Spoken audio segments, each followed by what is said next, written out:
Hello बच्चा लोग, welcome to the channel एड्यूनिटी। मेरा नाम मोहित गोइंका है और मैंने आईआईटी खड़गपुर से इंजीनियरिंग किया है।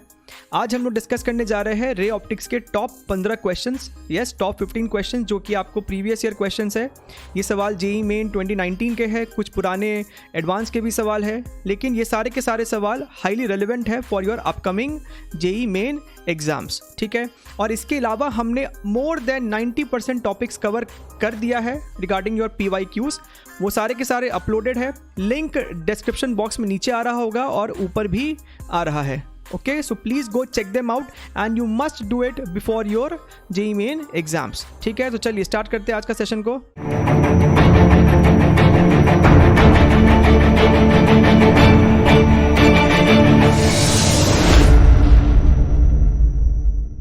ये हमारा फर्स्ट क्वेश्चन है। इस सवाल में हमसे कहता है कि आपके पास एक कॉन्केव मिरर है that has a radius of curvature 40 centimetre. It is at the bottom of a glass that has water filled up to a height of 5 centimeter. If a small particle is floating on the surface of water, its image as seen from directly above the glass is at a distance d from the surface of water. हमें उस d की value बतानी है। ठीक है, तो जैसा कि आपको इस फिगर में दिखाई दे रहा है, ये वो हमारा पार्टिकल है जो कि सरफेस पे फ्लोट कर रहा है। ठीक, 5 सेंटीमीटर डीप आपका ये लिक्विड है, वाटर है। बॉटम पे आपका कॉन्केव मिरर है। हमसे पूछ रहा है बताइए फाइनल इमेज कहाँ बनेगी if the image is being observed from the top, यानी कि हमारा जो ऑब्जर्वर है वो कहीं यहाँ पे है, हमारा ऑब्जर्वर यहाँ पे है। तो इस ऑब्जर्वर को फाइनल इमेज कहाँ दिखाई दिया होगा। ठीक है, तो सबसे पहले तो हमें यहाँ पे कंसिडर करना होगा रिफ्लेक्शन। राइट, यहाँ से एक रे ऑफ लाइट निकली होगी और इस कॉन्केव मिरर से रिफ्लेक्ट होके इमेज बना होगा। तो सबसे पहले इस मिरर के वजह से इमेज कहाँ बना तो वो देख लेते हैं। So first we have to consider mirror. Mirror की अगर आप बात करें तो कॉन्केव मिरर से हमारा ऑब्जेक्ट कितनी दूरी पे है, 5 सेंटीमीटर, तो ये हो गया आपको -5। मिरर का फोकल लेंथ कितना है, रेडियस ऑफ कर्वेचर 40 है, यानी कि फोकल लेंथ हो जाएगा इसका हाफ। साइन के साथ देखें तो -20 सेंटीमीटर। ठीक है, अब हमारे पास फॉर्मूला क्या होता है, 1/v + 1/u = 1/f। उससे अगर आप थोड़ा सा रीअरेंज करें तो हम उसे लिख सकते हैं uf/u - f। ठीक, u की वैल्यू है -5, दिस इज -20 डिवाइडेड बाई -5 + 20। तो ये न्यूमरेटर में अपना हो गया 100 और डिनोमिनेटर में है 15, सो दिस इज 20/3 सेंटीमीटर। और ये प्लस साइन ये बताता है कि इमेज मिरर के इधर बनी है, नीचे साइड बनी है, यानी कि वर्चुअल इमेज है। ध्यान से देखिए, अब क्या हुआ इसका मतलब, अगर हम रे डायग्राम में भी पैरेलली समझे तो यहाँ से आपको रे ऑफ लाइट इस तरीके से रिफ्लेक्ट हुई होगी and it appears to be coming from here. तो ये आपको वो पहला इमेज बना है, this is the image I1 we are talking about. ठीक है, तो ये आपका इमेज है, यहाँ से रे ऑफ लाइट इधर आ रही है, फिर रिफ्लेक्ट होके यहाँ तक गई। अब यहाँ पे आपका सेकेंड सरफेस है जहाँ पे रिफ्रैक्शन होने वाला है। So let us consider refraction. यहाँ पे अब रिफ्रैक्शन कंसिडर करना है। ठीक, तो इस टॉप वाले सरफेस से I1 का डिस्टेंस कितना है, व्हाट इज़ द डिस्टेंस, ये कितना हो जाएगा, 5 सेंटीमीटर तो आपका ये वाटर डेप्थ है, प्लस मिरर्स के पोल से लेके I1 तक का दूरी कितना है, 20/3, तो ये इसमें ऐड कर देंगे। So this becomes 35/3 centimetre. ठीक है, अब देखिए, अब ये I1 जो है it is going to act as an object for this surface. Right, I1 is acting as object for this interface, this surface. ठीक, तो रिफ्रैक्शन के बाद इमेज फाइनली कहाँ बना होगा, that can be given by the concept of apparent depth. Apparent depth का formula क्या होता है, apparent depth is given by real depth upon refractive index of this medium. Real depth है अभी हमारा 35/3 और रिफ्रैक्टिव इंडेक्स ऑफ वाटर हमें दिया हुआ है कितना, 1.33, तो इसे हम लिख देते हैं 4/3।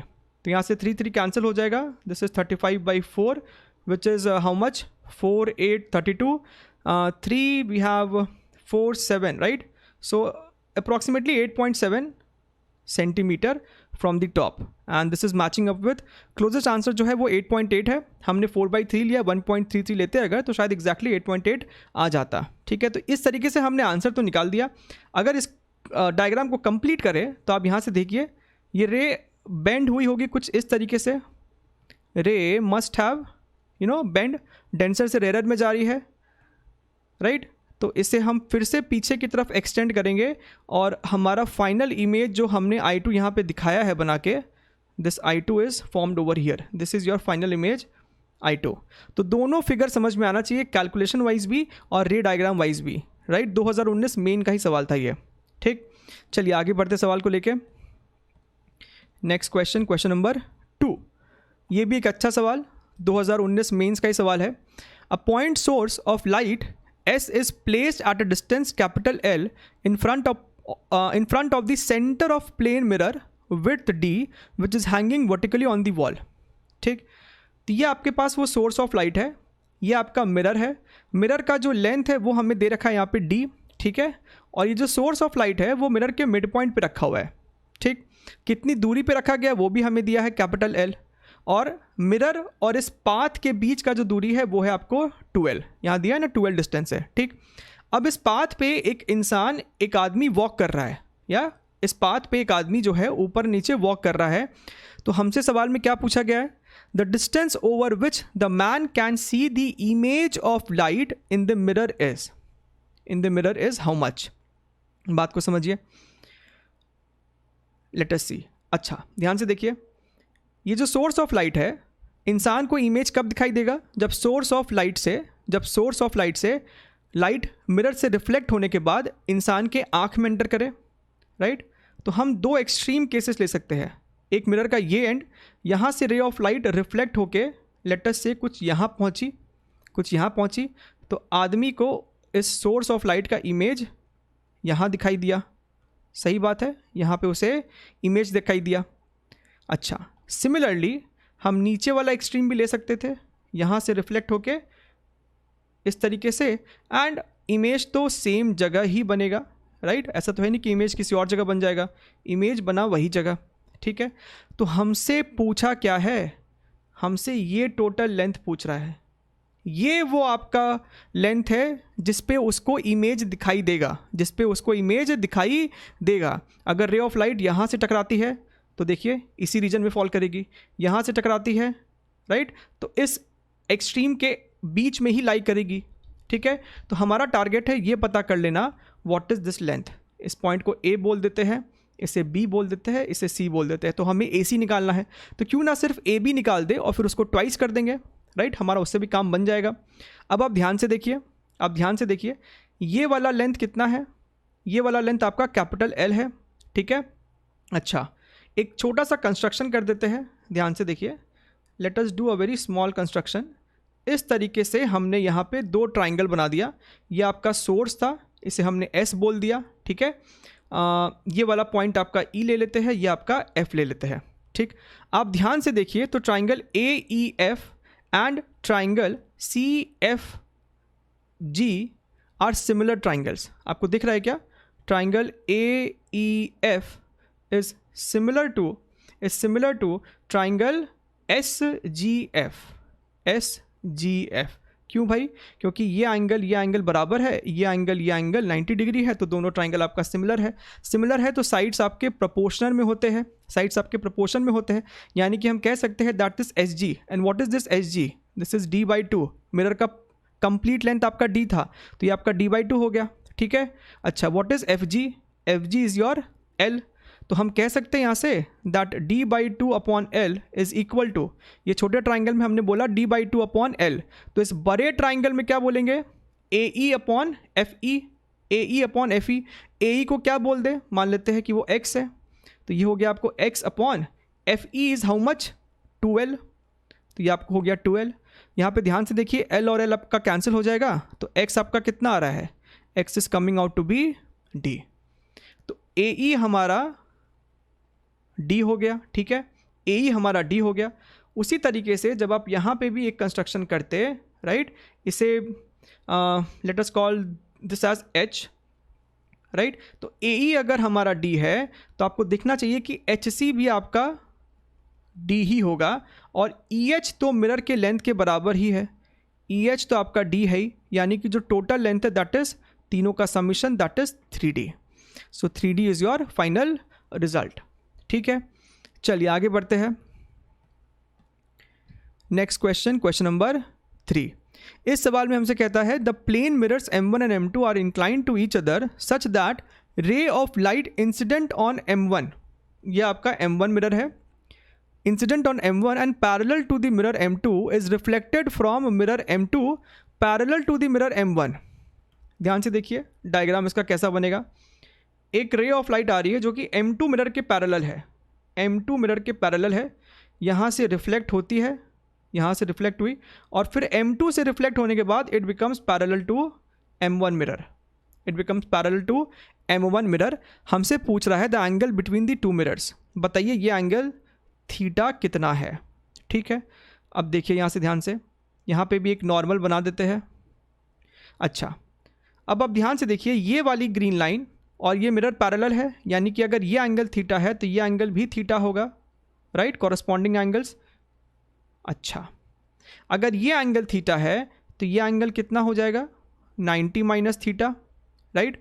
ये एंगल भी 90 माइनस थीटा होगा, angle of incidence equal to angle of reflection, यानी कि ये वाला एंगल आपका थीटा ही है। ठीक है, ये एंगल आपका थीटा है। अच्छा, अब देखिए ये एंगल अगर थीटा है, ये एंगल अगर थीटा है तो ये वाला एंगल थीटा होगा। ठीक है, ये एंगल थीटा होगा, एंड जिस तरीके से यहाँ हमने देखा ये थीटा था तो ये थीटा हुआ, इम्प्लाइज अगर ये थीटा है तो ये भी थीटा होगा। तो आपको दिख रहा है कि ये ट्राइंगल में तीनों एंगल सेम है, यानी कि each angle is 60 degree, and this is your answer, option number D. ठीक, चलिए आगे बढ़ते हैं क्वेश्चन नंबर 4। क्वेश्चन नंबर 4 में हमसे कहता है कि आपके पास एक ट्रांसपेरेंट क्यूब है जिसका साइड D है, made of a material of refractive index μ2 and this is emerged in a liquid of refractive index μ1, right. Liquid का रिफ्रैक्टिव इंडेक्स इस मटेरियल के रिफ्रैक्टिव इंडेक्स से कम है। A ray of light, a ray is incident on the face AB, right, ये जो अपना face AB है वहाँ पे रे इंसिडेंट है at an angle theta. Total internal reflection takes place at point E on the face, then theta must satisfy. तो हमें theta पे कंडीशन लगाना है ताकि इस E पॉइंट पे TIR हो जाए। ये जो हमारा E पॉइंट है यहाँ पे TIR होना चाहिए, उसके लिए थीटा पे क्या कंडीशन लगेगा। ठीक, तो इस तरीके का जब भी आप सवाल देखें जहाँ पे हमें TIR के बारे में डिस्कशन करना है तो TIR का सीधा सीधा रिलेशन है आपका क्रिटिकल एंगल से, क्योंकि अगर आपका यहाँ पे जो एंगल बनने वाला है, ये जो एंगल है, let us call this as I, अगर ये एंगल क्रिटिकल एंगल से ज़्यादा है तब तो TIR होगा, और अगर ये वाला एंगल क्रिटिकल एंगल से कम है तो TIR नहीं होगा। यानी कि हमें सबसे पहले ये क्रिटिकल एंगल और थीटा के बीच में रिलेशन पता कर लेना चाहिए, कर लेना चाहिए। ठीक है, so see what we are going to do. Suppose ये रे ऑफ लाइट है, ठीक है, इस तरीके से इंसिडेंट हुई, फिर यहाँ पे आई। ठीक, ध्यान से समझिएगा। मान लेते हैं कि ये एंगल जो है वो थीटा नॉट है। हमें फ़िलहाल ये जानना है कि ये थीटा नॉट की वैल्यू क्या होनी चाहिए ताकि यहाँ पे आपका क्रिटिकल एंगल हो, क्रिटिकल एंगल होने का मतलब है रे जस्ट पैरेलल हुई है अभी आफ्टर रिफ्रैक्शन। ठीक है, अच्छा क्यों कर रहे हैं हम लोग ऐसा, आप ध्यान से सोचिए। अगर ये एंगल थीटा बढ़ेगा, अगर ये एंगल थीटा नॉट बढ़ता है तो ये एंगल डिक्रीज होगा, ये एंगल भी इंक्रीज होगा। अगर थीटा नॉट बढ़ता है तो ये एंगल इंक्रीज होगा, और अगर ये वाला एंगल बढ़ता है तो ये वाला एंगल डिक्रीज होता है, राइट, ये वाला एंगल डिक्रीज होता है। So by playing with this angle theta we can actually play कि यहाँ पे कितना एंगल है, राइट। अब चलिए let us find the relation between theta naught and IC। सबसे पहले यही काम कर लेते हैं। अगर हम इस पॉइंट पे स्नेल्स लॉ लगाए तो हमको दिख रहा है that μ2 times sine IC is equal to, बाहर में तो 90 डिग्री है, सिंपली μ1, तो यहाँ से आपको दिख रहा है that sine IC is equal to μ1 by μ2, ठीक है, अगर हमको साइन आई सी पता चल गया है तो क्या हम कॉस आई सी नहीं निकाल सकते हैं? कॉस आई सी क्या हो जाएगा? Under root 1 minus sine square I C, यानी कि under root 1 minus mu 1 square upon mu 2 square. ठीक, क्यों किया हमने ऐसा? बिकॉज हमें यहाँ पे लगाना है अब स्नेल्स लॉ, हमें यहाँ पे लगाना है स्नेल्स लॉ। आप ध्यान से देखिए, let us call this angle as R. तो जब हम इस पॉइंट पे लगाएंगे Snell's law, what I am going to write, बाहर वाला मीडियम आपका म्यू 1 है, ध्यान दीजिएगा। So mu 1 times sine theta not is equal to mu 2 times sine theta R और अदर साइन आर। ठीक, अच्छा, so mu 1 sine theta not is equal to mu 2 and what is R? R is nothing but 90 minus IC. This is 90 minus IC. अच्छा, so this is mu 1 sin theta naught is equal to mu 2 cos IC, और cos IC क्या है वो हमने solve कर लिया है। This is under root 1 minus mu 1 square upon mu 2 square. ठीक, इस mu 1 को राइट साइड लेके जाइए तो आपके पास mu 2 बाई mu 1 आएगा, उसे अंडर रूट के अंदर भेज दीजिए। तो ये क्या हो गया? This is sine theta not is equal to under root 1 mu 2 square upon mu 1 square minus 1। आपको देखना चाहिए ये म्यू 1 को राइट साइड लेके गए और म्यू 2 बाई म्यू 1 को अंदर भेज दिया, तो ये आपके पास बचेगा। यहाँ से हमको दिखाई दे रहा है that theta not is nothing but equal to sine of inverse under root this is mu 2 square upon mu 1 square minus 1. So this is the value of theta naught. This is the value of theta naught. अगर ये angle इसके बराबर होगा तो यहाँ पे critical angle बनेगा। ठीक, अब हम चाहते हैं कि यहाँ पे TIR हो जाए। अब हमने क्या अभी जस्ट सीखा था, अगर आप इस एंगल को बढ़ाओगे तो ये R बढ़ता है और ये एंगल डिक्रीज होता है। तो हम ये नहीं चाहते, अगर ये एंगल क्रिटिकल एंगल से छोटा हो जाएगा तब तो रे बाहर चली जाएगी, राइट। इसका मतलब हमें यहाँ का जो एंगल है उसे डिक्रीज करना चाहिए, therefore for TIR to occur theta naught और rather theta, this angle theta should be less than theta naught. अगर ये एंगल थीटा नॉट से छोटा कर देंगे हम तो ये R छोटा हो जाएगा और ये वाला एंगल क्रिटिकल एंगल से ज़्यादा हो जाएगा। बस हमारा वही टारगेट है। So theta should be less than this value, this is sine of inverse under root mu 2 square upon mu 1 square minus 1 and this is your option number C. ठीक है, आई होप सबको clear हो गया होगा यहाँ पे। चलिए आगे बढ़ते हैं। अगला सवाल क्वेश्चन नंबर 5। क्वेश्चन नंबर 5 में हमसे कहता है the image of an object approaching a convex mirror of radius of curvature 20 metre long, its optical axis is observe to move from 25/3 metre to 50/7 metre in 30 seconds. What is the speed of object in kilometre per hour. ठीक है, तो ये आपका एक direct formula based सवाल है जहाँ पे बस थोड़ा सा कैलकुलेशन ही करना है, उससे ज़्यादा कुछ भी नहीं। तो आपके पास कॉन्वेक्स मिरर है, जिसका रेडियस ऑफ कर्वेचर 20 दिया है, यानी कि फोकल लेंथ हमें दे दिया गया है 10 सेंटीमीटर, और कॉन्वेक्स है तो प्लस साइन ही लेंगे। ठीक है, सबसे पहला image distance V1, image distance है आपका 25/3 मीटर्स। तो इसके कॉरस्पॉन्डिंग ऑब्जेक्ट डिस्टेंस क्या होगा वो हमें पता कर लेना है। ठीक है, इमेज 25/3 से 50/7 पे मूव किया है इन 30 सेकेंड्स। तो इस 30 सेकेंड्स में ऑब्जेक्ट कितना डिस्टेंस ट्रैवल किया वो पता कर ले, अगर तो स्पीड ऑफ ऑब्जेक्ट निकाल लेंगे, डिस्टेंस अपॉन टाइम, राइट।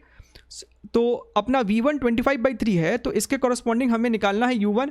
अपने पास मिरर के लिए फॉर्मूला क्या है, 1/V + 1/U is equal to 1/F। तो वहाँ से हम थोड़ा सा रीअरेंज करके लिख सकते हैं that U1 is equal to V1F upon V1 minus F।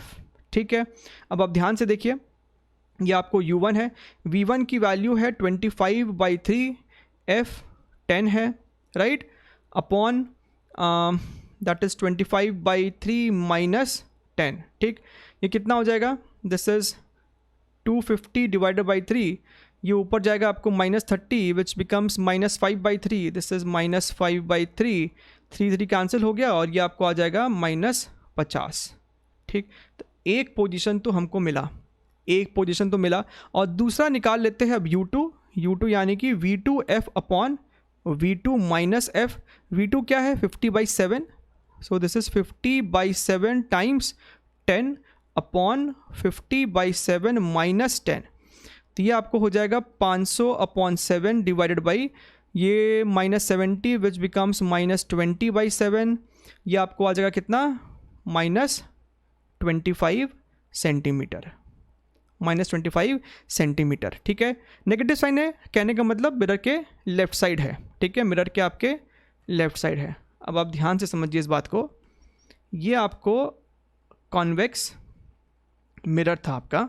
ठीक है, तो जब इमेज 25/3 से 50/7 पहुंचता है, राइट, तो ऑब्जेक्ट -50 पे था पहले, ऑब्जेक्ट कहीं यहाँ पे था और अब 25 पे पहुंचता है। ठीक है, 25 पे पहुंचता है। This is your U1 and this is your U2। तो ऑब्जेक्ट इस तरीके से मूव किया है। ये डिस्टेंस कितना कवर किया इसने, मैग्नीट्यूड में देखा जाए तो 50 - 25 that is 25 centimetres, right. Okay, I think we have taken units wrong, सब कुछ मीटर्स में दिया है तो यहाँ पे भी इससे भी सेंटीमीटर हटा देते हैं।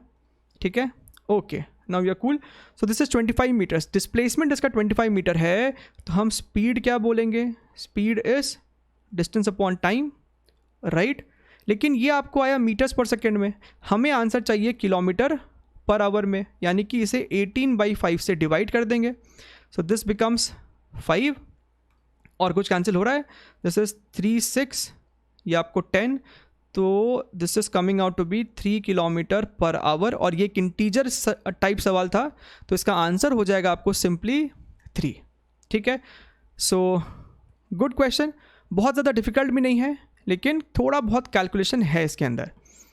अगला सवाल देखते हैं, क्वेश्चन नंबर 6। इस सवाल में हमसे कहता है कि आपके पास एक थिन कॉन्वेक्स लेंस है कैपिटल L। ठीक है, इस डायग्राम में देखिए आपके पास एक थिन कॉन्वेक्स लेंस है जिसका रिफ्रैक्टिव इंडेक्स अपने को दे रखा है 1.5 और ये लेंस एक प्लेन मिरर के ऊपर रखा हुआ है।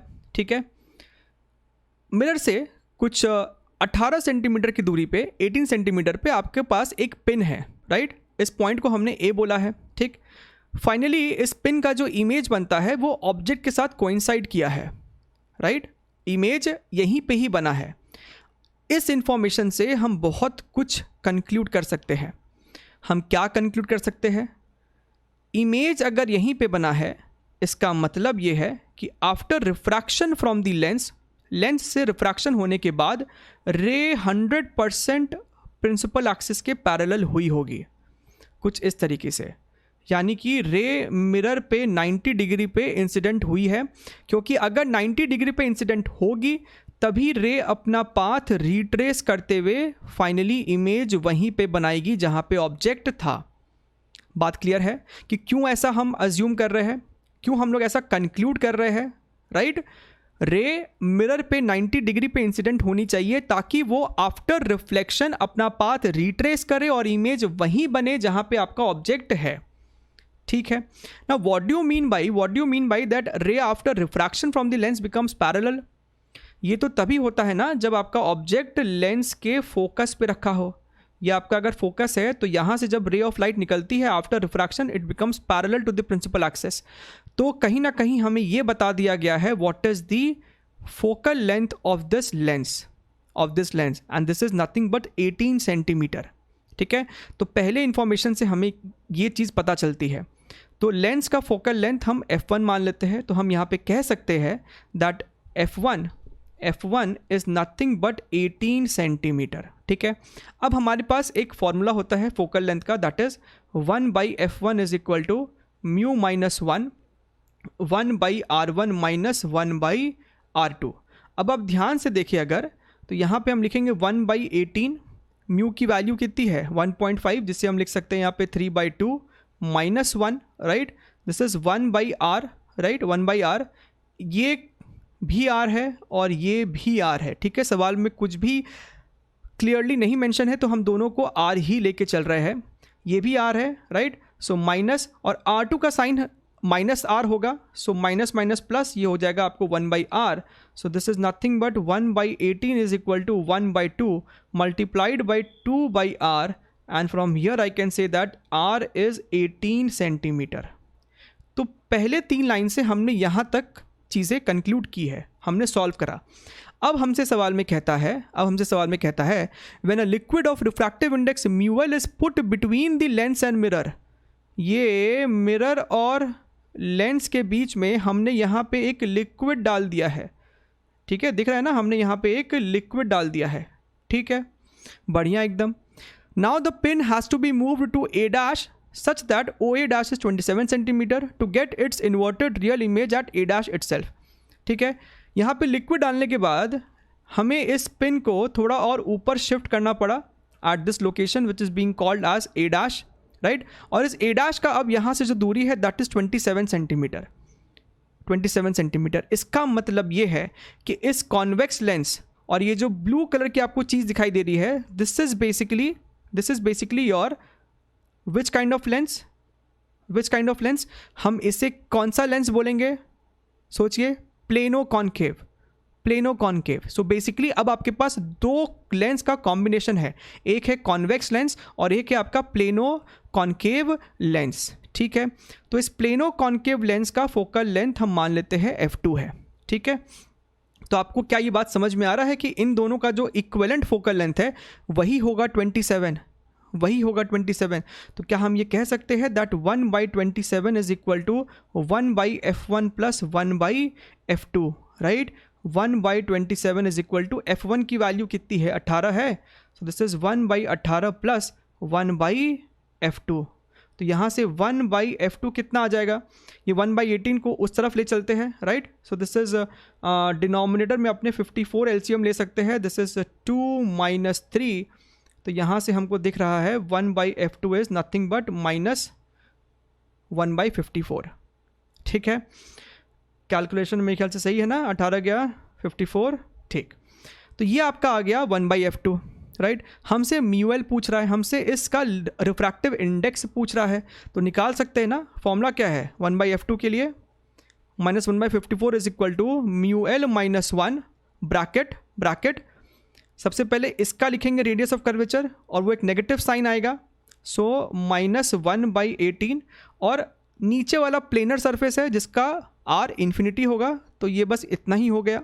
ठीक है, अब आप ध्यान से देखिए, ये माइनस माइनस तो प्लस हो जाएगा, 18 ने इसको कैंसिल किया तो ये 3 हो जाएगा. So mu L is equal to 1 + 1/3 and this becomes 4/3 and this is your option number C. ठीक, तो एक बड़ा ही बेहतरीन सवाल, एक अच्छा सवाल. सिमिलर सवाल आपको NCERT में भी है, राइट. चलिए आगे बढ़ते हैं. अगला सवाल, question number 7. A convex lens of focal length 20 centimetre produces images of same magnification 2 when an object is kept at 2 distances x1 and x2. The ratio of x1 and x2 is how much? यहाँ पे x1 x2 से बड़ा है.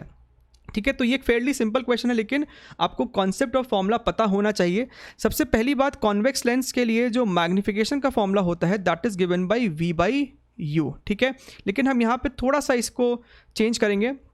v को हम क्या लिख सकते हैं, by using 1/v minus 1/u is equal to 1/f. हम v को यहाँ पे लिख सकते हैं uf/u प्लस f. यानी कि अगर हम इस v को यहाँ पे रिप्लेस करें तो ये आपको हो जाएगा f/u प्लस f, राइट. तो ये फॉर्मूले का हम इस्तेमाल करेंगे फॉर मैग्निफिकेशन. अब आपको ये बात समझ में आना चाहिए कि मैग्निफिकेशन का मैग्नीट्यूड हमें 2 दे रखा है. सबसे पहली बात, मैग्निफिकेशन 1 से बड़ा है, यानी कि इमेज मैग्नीफाइड है. इमेज कॉन्वेक्स लेंस में मैग्नीफाइड 2 केसेस में बनता है. पहला, जब आपका ऑब्जेक्ट हो पोल और फोकस के बीच में. दूसरा, जब आपका ऑब्जेक्ट हो फोकस और सेंटर ऑफ कर्वेचर के बीच में.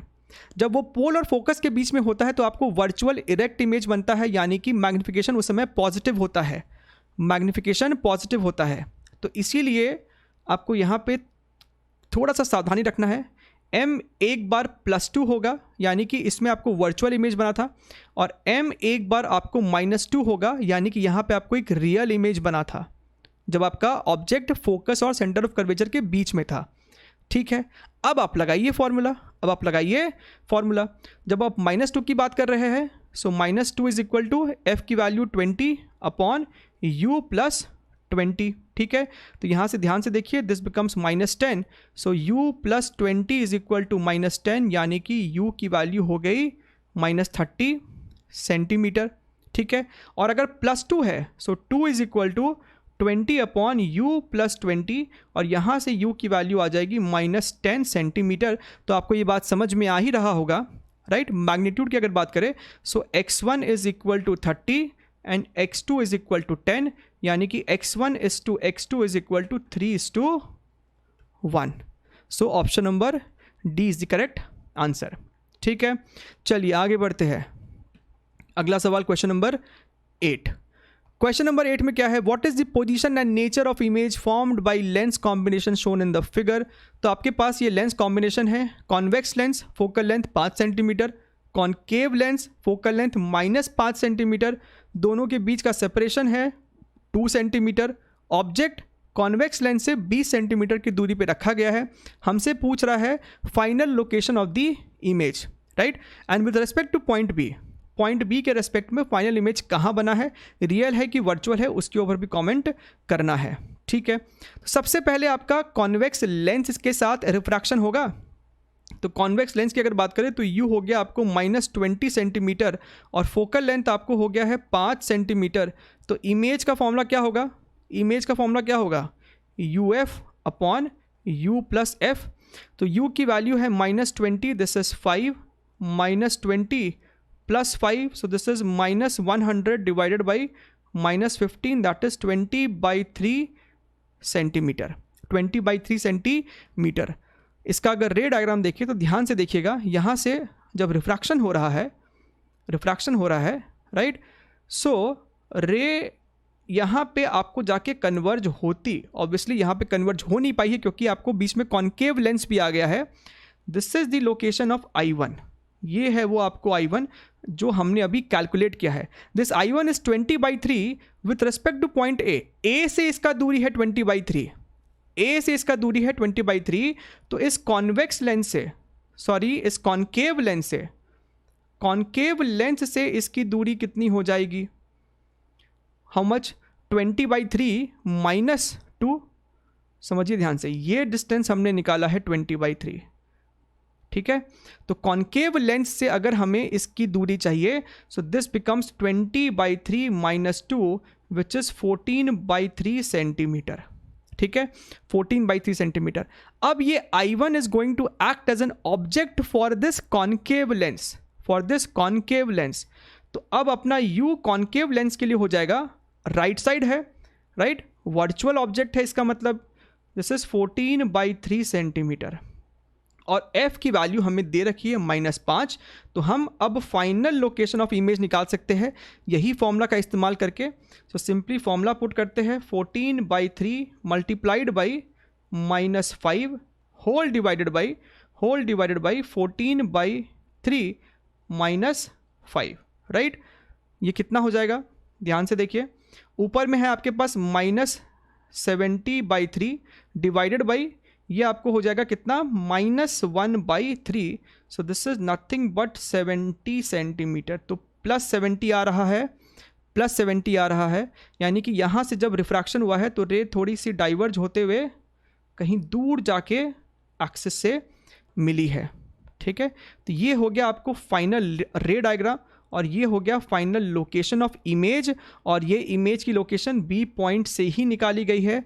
This is towards right, that is 70 centimetre, और रेज एक्चुअल में कन्वर्ज की है, यानी कि एक रियल इमेज बना है। So 70 centimetre from point B at right, real. So option number B is the correct answer, ठीक है। चलिए आगे बढ़ते हैं। Next question number 9।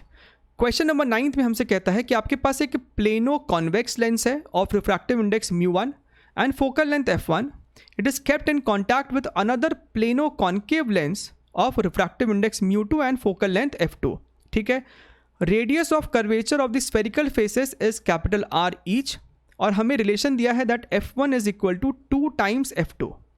Then μ1 and μ2 are related as what, ठीक है। तो ये आपके पास है वो plano convex, this is plano concave, ठीक है। तो सिंपली फॉर्मूला लगा देते हैं, इसका फोकल लेंथ हमें f1 कहता है और इसका हमें f2 कहता है।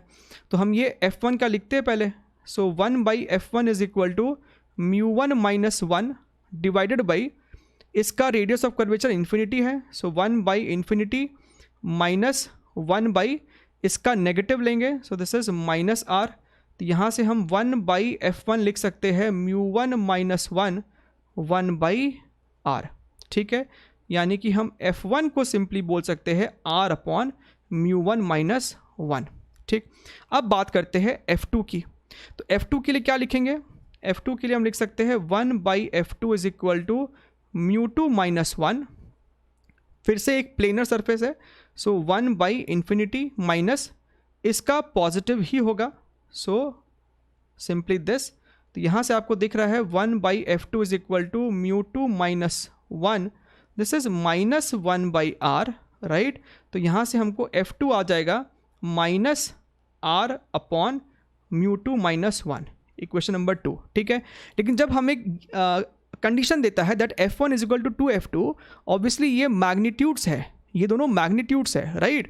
सो they are giving us f1 magnitude is equal to 2 times f2 magnitude. तो नेगेटिव साइन को यहाँ से हम इग्नोर कर देंगे। f1 की वैल्यू है r/μ1 - 1, this is equal to 2 times r/μ2 - 1, right. तो यहाँ से आपका r और r कैंसिल हो जाएगा, क्रॉस मल्टीप्लाई किया, so 2μ1 - 2 is equal to μ2 - 1, so this becomes 2μ1 - μ2 is equal to 1, right. And this is matching up with option number C. तो ये अपना सही जवाब है इस सवाल का, ठीक। चलिए आगे बढ़ते हैं, अगला सवाल क्वेश्चन नंबर 10th। बड़ा ही कॉन्सेप्चुअल सवाल है, इजी सा सवाल है, 30 सेकेंड्स के अंदर इसको टिक किया जा सकता है। The variation of refractive index of a crown glass thin prism with wavelength of the incident light is shown, ठीक है। Which of the following graphs is the correct one if DM is the angle of minimum deviation, ठीक है। ध्यान दीजिए, ये एक thin prism की बात की जा रही है। थिन प्रिज्म में हमको पता है that minimum angle of deviation is given by μ - 1 into a, ठीक है। और हमसे DM वर्सेस लैम्डा का ग्राफ पूछ रहा है, इसमें से कौन सा ग्राफ सही हो सकता है। अब आप ध्यान से देखिए, हमें यहाँ पे रिफ्रैक्टिव इंडेक्स वर्सेस लैम्डा का ग्राफ दे दिया है। आपको ग्राफ में ही दिखाई दे रहा होगा, आपको ग्राफ में दिखाई दे रहा है कि लैम्डा जब इंक्रीज़ होता है, इसका मतलब है जब लैम्डा इंक्रीज़ हो रहा है तो आपको रिफ्रैक्टिव इंडेक्स डिक्रीज़ हो रहा है, रिफ्रैक्टिव इंडेक्स इज़ डिक्रीजिंग, ठीक।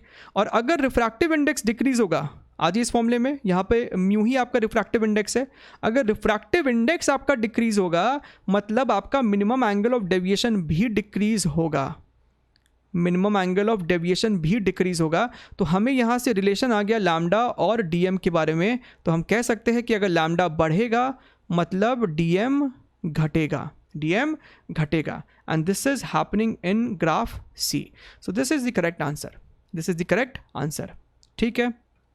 चलिए अगला सवाल देखते हैं, question number 11th। A monochromatic light is incident at a certain angle on an equilateral triangular prism and suffers minimum deviation, ठीक है। If the refractive index of the material of prism is √3, then the angle of incidence is how much, ठीक। तो हमें सवाल में clearly कह रहा है कि मिनिमम डेविएशन हो रहा है, मिनिमम डेविएशन हो रहा है, इसका मतलब है कि angle of incidence is equal to angle of emergence, angle of emergence. तो पहले तो इसका एक रे डायग्राम बना के दिखाए थे, हो क्या रहा है, राइट। और हम यहाँ पे क्या क्या नोटेशन इस्तेमाल करते हैं, this is your I, this is your E, this is R1 और ये है अपना R2, ठीक। अगर आपका मिनिमम डेविएशन है तो I और E आपस में बराबर होते हैं और R1 और R2 भी आपस में इक्वल होता है, ठीक। अच्छा, हमें कैपिटल A पता है, that is 60 degrees, right, 60 degrees है। क्या हम जानते हैं कि A जो होता है वो R1 और R2 का समेशन होता है, यानी कि 60 degree is equal to 2 times R, R1 R2 जो है बराबर है आपस में, इसे हमने R बोल दिया।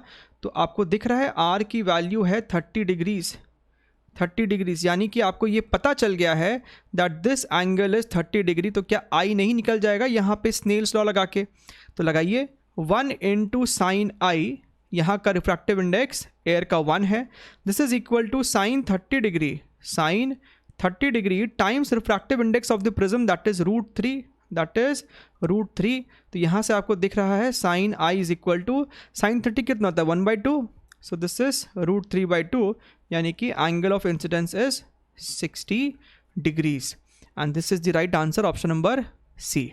ठीक, चलिए आगे बढ़ते हैं। अगला सवाल, क्वेश्चन नंबर 12। इस सवाल में हमसे कहता है that a monochromatic light is incident on a glass prism of angle A. ठीक है, एक रे ऑफ लाइट है जो कि इस ग्लास प्रिज्म पे इंसिडेंट है।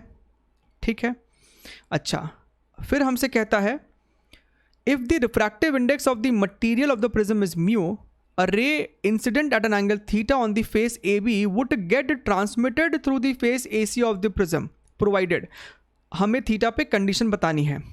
ठीक है, तो सवाल में क्या चाह रहा है कि जब ये रे ऑफ लाइट यहाँ पे इंसिडेंट है, after refraction it will reach over here, और यहाँ पे रिफ्रैक्शन होने के बाद रे को बाहर जाना है, रे को बाहर जाना है, यहाँ पे TIR नहीं होना चाहिए, यहाँ पे TIR नहीं होना चाहिए। ठीक है, तो इस सवाल को करने का भी लॉजिक वही रहेगा। अगर TIR का बात आ जाता है तो क्यों ना यहाँ पे क्रिटिकल एंगल और एक एंगल थीटा नॉट के बीच में रिलेशन निकाल लेते हैं। बात को समझिएगा, हमने कहा मान लेते हैं कि थीटा नॉट एंगल पे यहाँ पे आपके पास क्रिटिकल एंगल अचीव हो गया है। ठीक है, ये जो एंगल है दिस इज IC। ठीक, मान लेते ये एंगल आपका स्मॉल r है। अब हमें पता होता है that angle of prism is equal to R plus IC। ठीक है, R प्लस IC है। अच्छा, तो यहाँ से हम R को क्या लिख सकते हैं, A माइनस IC, राइट। अच्छा, अगर हम यहाँ पे स्नेल्स लॉ लगाए, अगर हम यहाँ पे लगा दें स्नेल्स लॉ, तो हम ये कह सकते हैं ना that mu times sine IC is equal to, बाहर वाला एंगल तो 90 डिग्री है तो सिंपली यहाँ पे 1 आ जाएगा, यानी कि हम कह सकते हैं that sine IC is equal to 1/μ। इसका मतलब R जो है that is A minus sine of inverse 1/μ। ठीक है, अच्छा, अब इस पॉइंट पे लगाइए स्नेल्स लॉ, इस पॉइंट पे लगाते हैं स्नेल्स लॉ, तो क्या लिखेंगे, we shall write sine theta not is equal to mu multiplied by sine R, right, यानी कि sine theta not is equal to mu times sine, और R की वैल्यू तो ये है, this is A minus sine of inverse 1/μ। लेकिन हमें theta naught चाहिए, यानी कि उसका भी इन्वर्स लो, so this is sine inverse mu again sine, this is capital A minus sine of inverse 1/μ। अब समझिए बात को, ये थीटा नॉट और IC के बीच का इक्वेशन है। ठीक है, थीटा नॉट ये एंगल क्या होना चाहिए ताकि हमें यहाँ पे क्रिटिकल एंगल मिल जाए।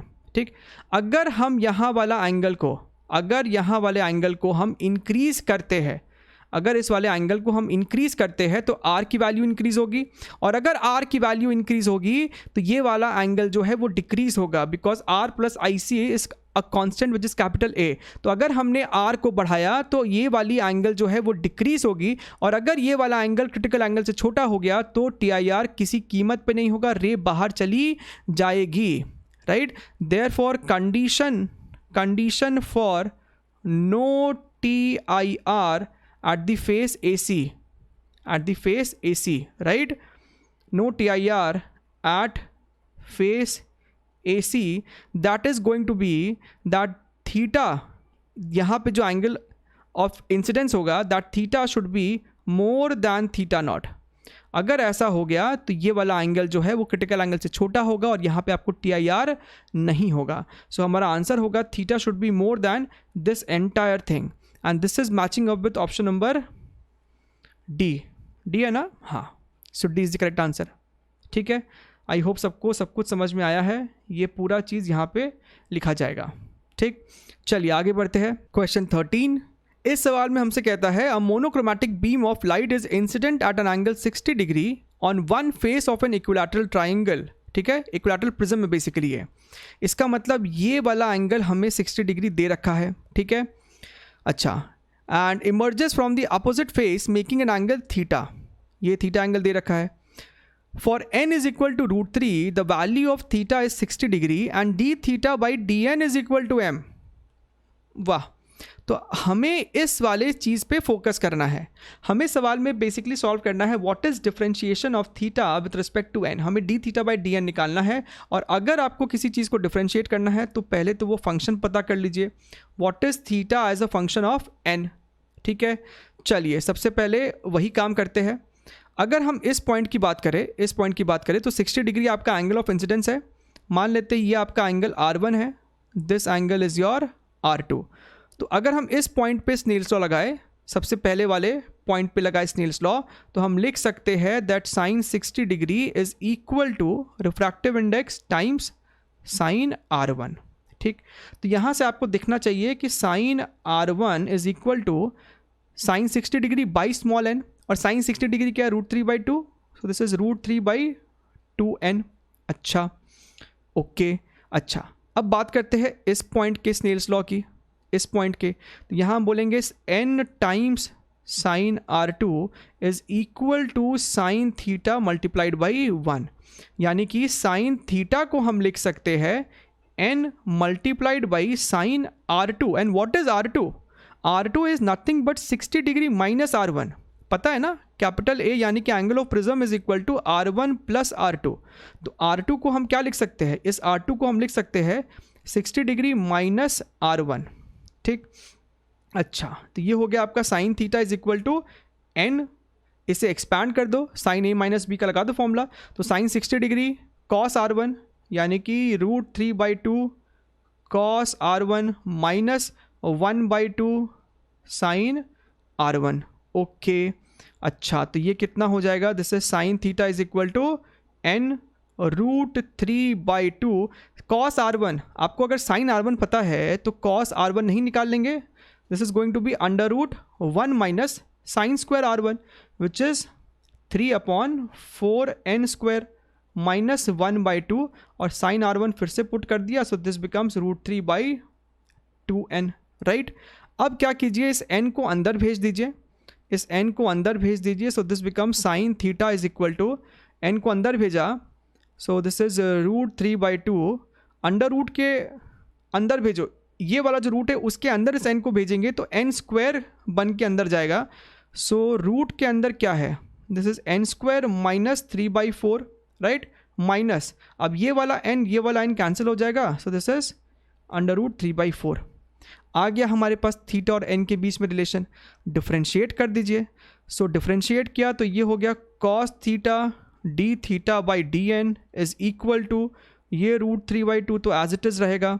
ठीक है, यहाँ लगेगा आपको chain rule, so this is going to be 1/2 under root n² minus 3/4 bracket. अब अंदर वाले को डिफ्रेंशिएट करेंगे तो n² का हो जाएगा 2n, और ये माइनस 3/4 का तो वैसे भी 0 होगा। ठीक है, अच्छा, so this is cos theta d theta by d n is equal to, अब आप ध्यान से देखिए, ये वाला 2 और ये वाला 2 कैंसिल हो गया, so you are left with √3/2, ऊपर एक n है और नीचे में हमारे पास है n² माइनस 3/4। अब वैल्यूज़ को पुट करते हैं, हमें कहता है कि n इज इक्वल टू √3 पे थीटा की वैल्यू 60 डिग्रीज है, राइट, तो n को √3 पुट कीजिए और थीटा को 60 डिग्री पुट कीजिए। तो जब थीटा को 60 पुट करेंगे तो cos 60 की वैल्यू आ जाएगी 1/2 d theta by d n is equal to, this is √3/2 multiplied by n की वैल्यू हमें √3 पुट करनी है, √3 पुट करनी है, तो ये आपको आ रहा है 3 माइनस 3/4, यही है ना, this is going to be 3 minus 3/4। अच्छा, ओके, तो यहाँ से 2 से 2 आपका ये कैंसिल हो गया, this is d theta by d n is equal to, यहाँ न्यूमरेटर में हमारे पास कितना है, this is going to be 3 divided by, ये कितना हो जाएगा 4 3 12, एंड 12 माइनस 3 इज 9, सो 9/4 का under root, so that is going to be 3/2, तो 3 यहाँ से कैंसिल हो गया और अपने पास बच रहा है 2, implies m is equal to 2, यानी ये जो m है ये आपको 2 ही है। This is your final result, final answer. ठीक है, कैलकुलेटिव है, लेकिन जो जेई मेन में 2-3 टफ सवाल आते हैं कभी कभी, ये सवाल उसमें बिल्कुल फिट बैठता है क्योंकि इसका कॉन्सेप्ट टफ नहीं है, इसमें कैलकुलेशन है टफ, या फिर कैलकुलेटिव है, टफ भी नहीं है, थोड़ा सा लेंदी है बस, और कुछ भी नहीं। और जेई आजकल इस तरीके के लेंदी कैलकुलेशंस भी पूछता है। ठीक, चलिए आगे देखते हैं क्वेश्चन नंबर 14। अच्छा, so water with a refractive index 4/3 in a tank is 18 centimetre deep. ठीक, तो ये रहा हमारे पास वो वाटर टैंक जो कि 18 सेंटीमीटर डीप है। दिस इज 18 सेंटीमीटर, बढ़िया एकदम।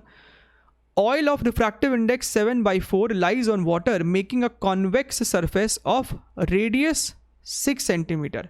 तो ये है वो आपका पास एक ऑयल, राइट, जिसका अपर रेडियस 6 सेंटीमीटर है।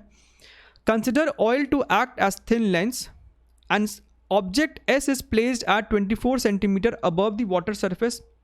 तो आपके पास ये ऑब्जेक्ट है, एस यहाँ पे रखा गया है, कितनी दूरी पे है? This is 24 centimetre, this is 24 centimetre above the water surface.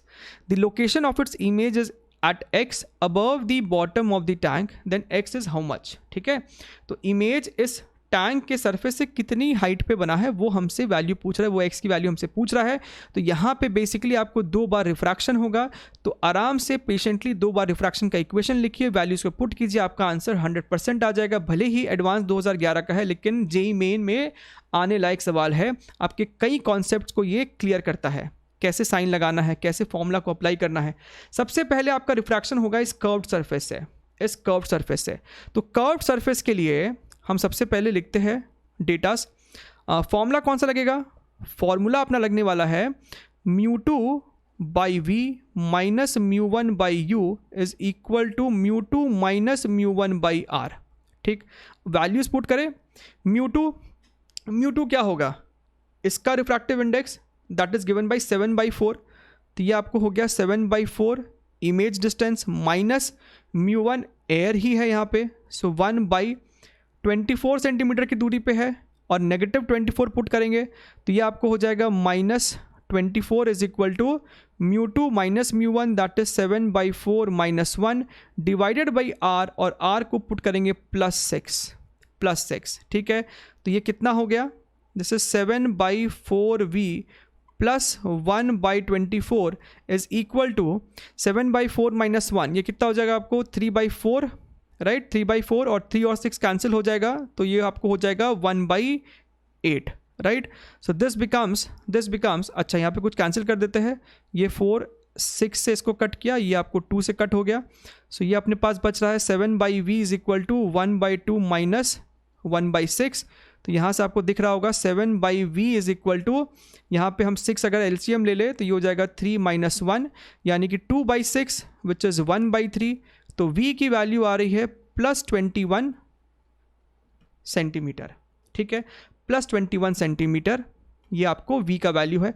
अब ध्यान से समझिए हुआ क्या, इसका मतलब यहाँ से एक रे निकली, ठीक है, पहले तो इस सरफेस के साथ रिफ्रैक्शन हुआ, रिफ्रैक्शन होने के बाद ये कहीं यहाँ जाके मिलनी चाहिए थी at a distance of 21 centimetre, लेकिन ऑब्वियसली सेकेंड सरफेस के साथ रिफ्रैक्शन होगा अभी फिर से।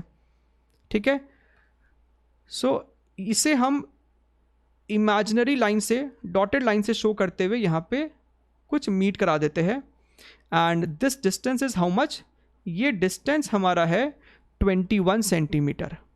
This is your 21 centimetre. ये आपको पहला इमेज बना है I1, this is your I1। अब क्या होगा? This I1 is going to act as an object for this refraction, क्योंकि यहाँ पे आपको फिर से रिफ्रैक्शन होगा, इस सरफेस पे अभी दोबारा से रिफ्रैक्शन होने वाला है और रे अभी और बेंड करेगी। ठीक है, तो सेकेंड रिफ्रैक्शन के लिए this was your first refraction. अब हम बात करते हैं सेकेंड रिफ्रैक्शन की। तो अगर सेकेंड रिफ्रैक्शन की हम बात करें, इक्वेशन वही लगा देते हैं μ2/v। ध्यान से देखिए, तो अब μ2 क्या होगा? जब हम इस सरफेस पे रिफ्रैक्शन हो रहा है तो अब μ2 हो जाएगा 4/3। ध्यान से देखिएगा, 4/3 डिवाइडेड बाई v माइनस μ1 हो जाएगा ये, that is 7/4 divided by u क्या होगा? 21। अब I1 is going to act as an object for this refraction, 21 हो जाएगा, इज इक्वल टू μ2 माइनस μ1, क्या लिखते हैं हम लोग, μ2 माइनस μ1 डिवाइडेड बाई r, लेकिन ये तो एक प्लेन सरफेस है, प्लेन सरफेस का तो r इन्फिनिटी हो जाएगा, यानी कि ये पूरा टर्म ज़ीरो है बेसिकली। दिस मीन्स यहाँ से हमको दिखाई दे रहा है this is 4/3v is equal to 7/4 into 21, right. तो ये आपका 7/21, ये 3 से कट हो गया, 3 और 3 यहाँ से फिर से कट हो जाएगा, यानी कि आपका v जो है दैट इज 16, v जो आया वो 16 आया। रे डायग्राम में इसका क्या मतलब है, रे डायग्राम में इसका मतलब है कि यहाँ से आफ्टर रिफ्रैक्शन ये कुछ यहाँ जाके फाइनली कन्वर्ज की है, मीट की है। This is the final location of image, this is the final location of image I2, ठीक है। सरफेस से कितने डेप्थ पे बना है, सरफेस से ये तुमको कितना डेप्थ है, दिस इज योर 16 सेंटीमीटर, समझिएगा। लेकिन हमें बॉटम से हाइट पूछा है, हमें जो आंसर पूछा है वो निकालना है बॉटम से, यहाँ से यहाँ तक की हमें निकालनी है। दिस इज योर x, तो आपको ये दिखाई दे रहा होगा that this x is nothing but 18 minus 16, ये जो हमने निकाला है 16, सो इसका आंसर 2 सेंटीमीटर है। तो x is equal to 2, x is equal to 2 integer type सवाल था ये, बात समझ में आ रहा है ना। यहाँ पे फिर से हम बना देते हैं, this is your 16 centimetre that we have calculated, right, this is the 16 centimetre, ठीक है। आई होप क्लियर है सवाल पूरा का पूरा। चलिए लास्ट सवाल देखते हैं, question number 15। The image of an object form by a plano convex lens at a distance 8 meter behind the lens is real and is 1/3 the size of the object, ठीक है। सबसे पहली बात, जो इमेज आपका बना है, जो इमेज आपका बना है वो कितनी दूर बना है, दैट इज 8 मीटर, राइट। और रियल तो बना है, it is 1/3 the size of object, 1/3 the size of object, यानी कि मैग्निफिकेशन हमें चुपचाप 1/3 दे दिया है, राइट। और हमें पता है कि मैग्निफिकेशन जो होता है that is also given by v/u, यानी कि हमारे पास v हो गया है u/3, ठीक है, v is equal to u/3। अब आप समझिए, हमें इमेज डिस्टेंस दिया है, हमें इमेज v हमें 8 दे रखा है, समझिएगा, हमें 8 दे रखा है। सो बेसिकली हमको u पता चल गया दैट इज 24, राइट। ऑब्जेक्ट कितनी दूरी पे है हमें वो पता चल गया है, दैट इज योर 24 सेंटीमीटर, ठीक है। सवाल को आगे पढ़ते हैं। The wavelength of light inside the lens is 2/3 times the wavelength in free space. ये इंफॉर्मेशन से हम इस मीडियम का रिफ्रैक्टिव इंडेक्स निकाल सकते हैं, क्योंकि रिफ्रैक्टिव इंडेक्स होता है speed of light in air upon speed of light in medium. Light, speed of light क्या होता है, frequency into lambda, lambda in air upon frequency into lambda in medium, right. तो हमें यही तो दिया है, हमें लैम्डास के बारे में इंफॉर्मेशन दिया है, that wavelength of light inside the lens is 2/3 of the free space, ठीक है। तो ऊपर वाला अगर लैम्डा है तो नीचे वाला हमको कहता है कि 2/3 लैम्डा है, यानी कि रिफ्रैक्टिव इंडेक्स आपका 3/2 है, इस मीडियम का रिफ्रैक्टिव इंडेक्स 3/2 है। Then the radius of curved surface of the lens is how much, ठीक है। हमें ये r पूछ रहा है, व्हाट इज दिस r। समझिए बात को, आपको रिफ्रैक्टिव इंडेक्स पता चल गया 3/2, आपको ये r निकालना है तो फोकस निकालना होगा, फोकल लेंथ निकालना होगा, और वो निकाल सकते हैं क्यों, क्योंकि आपको u पता है और आपको ये v पता है। हम जानते हैं that 1/f is equal to 1/v minus 1/u, this is 1/8 minus u को नेगेटिव पुट करेंगे तो negative negative positive, this is your 24, 3 + 1 यानी कि 4/24 विच इज़ 1/6, 1/6। अब इसी को इस्तेमाल करते हैं, so 1/6 is equal to refractive index -1 यानी कि 3/2 - 1 ब्रैकेट 1/ इस वाले का r जो कि इन्फिनिटी होगा माइनस इसका r नेगेटिव साइन के साथ आप पुट करोगे, so this is -r minus minus plus, तो आपको दिख रहा है this is 1/6 is equal to 1/2 multiplied by 1/r, यानी कि जो r की वैल्यू है that is 3 metres, that is your 3 metres, ठीक है। तो इस सवाल का आंसर हो गया ऑप्शन नंबर सी। ठीक है, ऑप्शन नंबर सी। यहाँ पे फिर से ये यूनिट्स थोड़ा सा ध्यान रखिएगा, ये मीटर्स में ही है, ठीक है, अगर कहीं सेंटीमीटर लिखा है क्या और नहीं लिखा है, ठीक। तो आंसर इसका ऑप्शन नंबर सी है, विच इज़ 3 मीटर्स। सो ये थे कुछ सेलेक्टेड 15 क्वेश्चंस जो कि प्रीवियस ईयर क्वेश्चंस है और काफ़ी अच्छे क्वेश्चंस हैं जो कि आपके कॉन्सेप्ट को 100% क्लियर करेंगे। तो अपकमिंग एग्जाम के लिए इसको अच्छे से प्रैक्टिस कीजिए, राइट। और जितना हो सकता है इन वीडियोस को अपने दोस्तों के साथ, अपने और एस्पिरेंट्स फ्रेंड्स के साथ इसे शेयर कीजिए, चैनल को सब्सक्राइब कीजिए, वीडियोस को लाइक कीजिए, बेल आइकन दबाना मत भूलिएगा ताकि इस तरीके के वीडियोस आप हमेशा देखते रहे सबसे पहले। एंड मिलते रहेंगे इन वीडियोस में, तब तक के लिए टेक केयर, बाय बाय।